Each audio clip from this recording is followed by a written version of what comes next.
large buildings up to 30 kilometers. We can measure slowly occurring trends as well as abrupt changes. We can have a measurement frequency of up to 4,000 hertz per second. This means we can measure, for example, a crack with 4,000 measurement points per second. Please conclude. Yeah, big advantage as well, a permanent monitoring, it's running 24/7.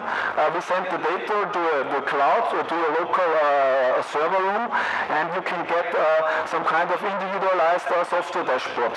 This means you can use some, you know it from traffic lights, radius danger for the sensors or for the operator. It's very easy. With one look on the software interface, he knows where are the dangerous places, what do we have to monitor. As you also can see on the right top, it's an example of concrete movement.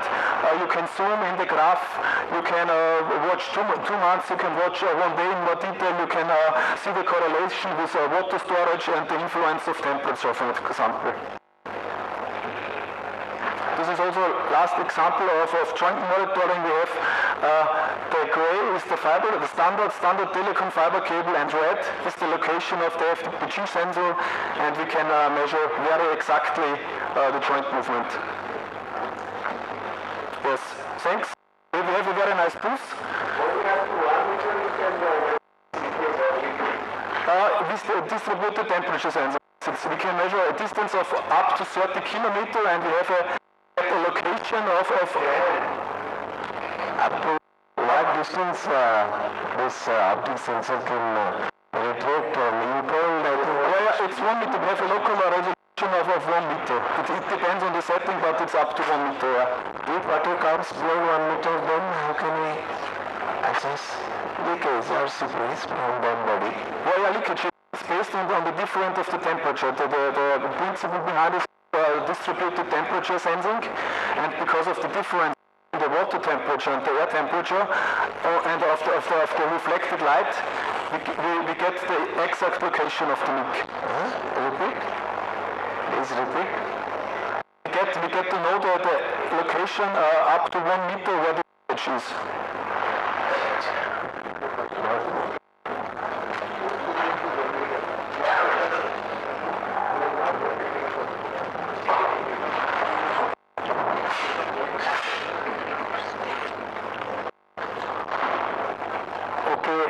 Thank you. And, they have underlined few issues like if the problem is there has to be investigation. Investigation is necessary. If we have to manage certain things, we have to measure that. Unless we measure, unless there is quantification, we cannot manage, we cannot address the problem. And that is how the instrumentations become necessary tool for investigation. Instrumentations are needed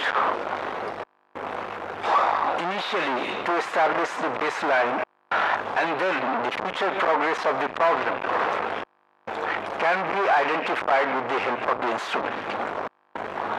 Of course, there are cases where the instruments have been installed but they are non-functional, or the instruments are bought but they remain in the boxes, they are not able to get installed.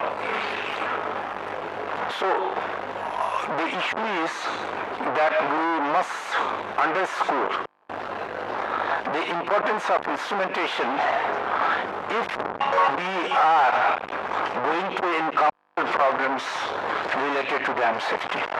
Instruments have to be there for proper investigation, proper quantification of the problem. That is how it is needed. Then one issue has also been highlighted, and that is what we call as lab to land program. Means the scientific investigations going on in the academics are not, I should say, or we are to the dais. Please present the gifts to our speakers. May I request all the speakers to please come to the dais. Mr. Murari Ratnam.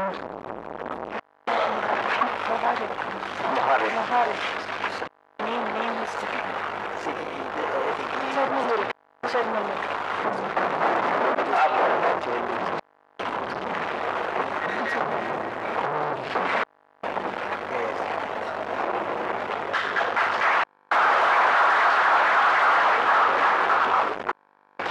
Dr. Ambajavan P.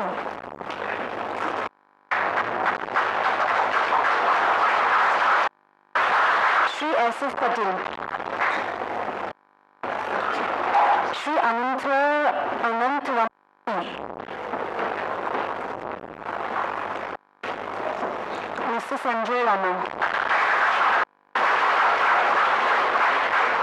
The speaker from PG Systems.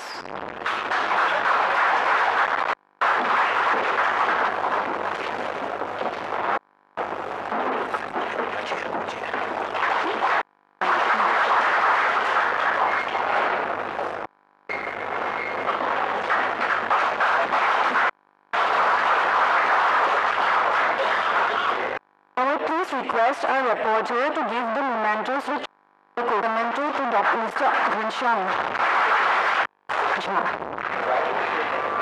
and Dr. Madhavi. Also, faculty.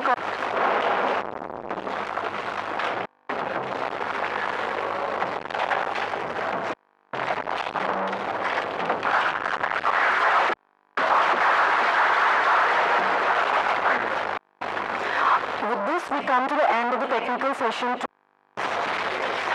Organization of United Nations, an irrigation expert for implementation of program on food security in Lesotho, Africa. He was taken over as member in CWC on 9/11/2015 with additional charge of chairman, Gun Control Commission, Patna. Currently, he took over the charge of chairman CWC. I welcome you, sir, to the dais.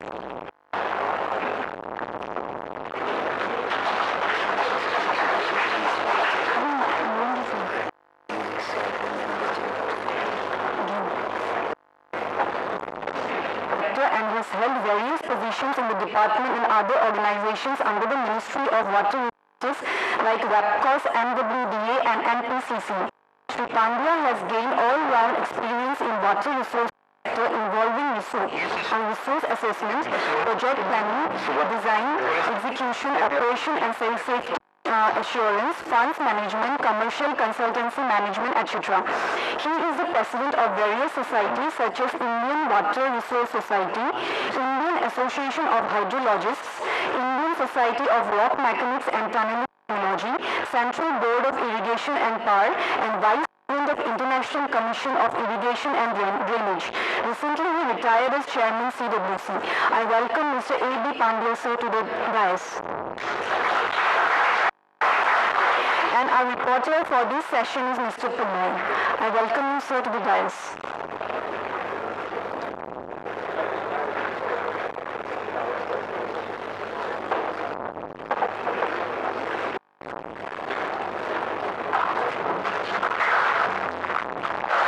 Now I would like to hand over the session to the chair and the co-chair, and the open session begins.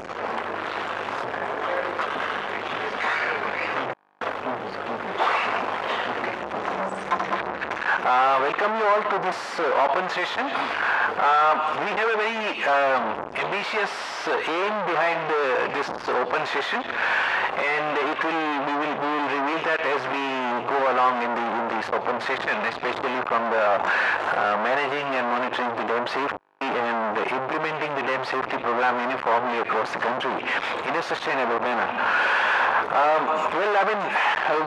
The timing is not little easy for all of you. I mean, having toiled the whole day, now we are again putting you through a grind of some kind of mental exercise to find out some solutions in the area which is a very difficult one, as you know. The way we have structured the session is that first we will have Dr. B.R. Pillai, who will be sharing the experience on the drip implementation highlights in order to set the tone and find out what are the opportunities and what are the challenges that we have got when we have started implementing this drip, and then how we can leverage them so that we are in a position to continue this activity of dam safety in the country on a long-term sustainable basis. So I will first request Dr. Pillai to make this presentation, and then we will take up the discussions.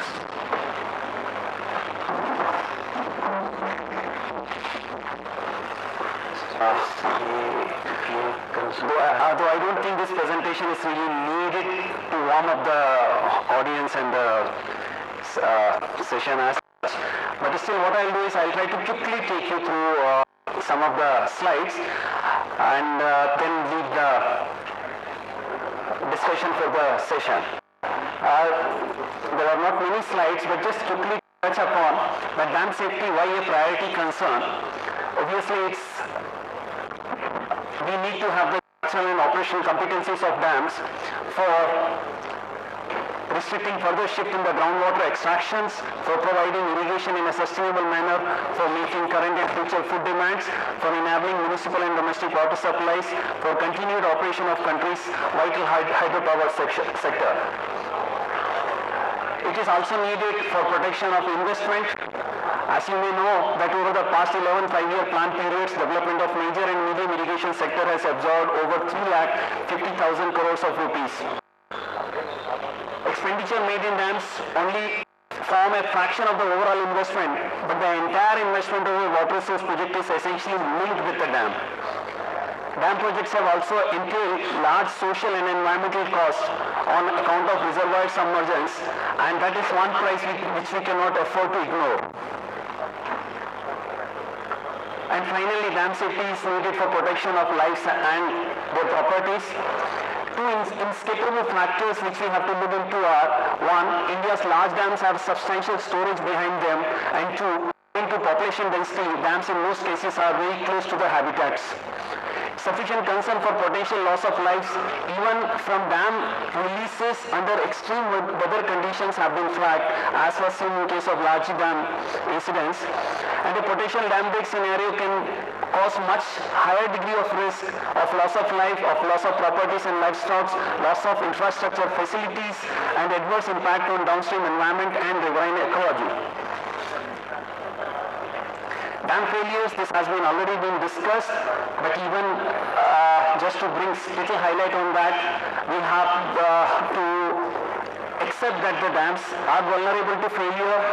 World over, about 2.2% of dams built before 1950 have failed, while the failure rate of dams built since 1950 has been less than 0.5%.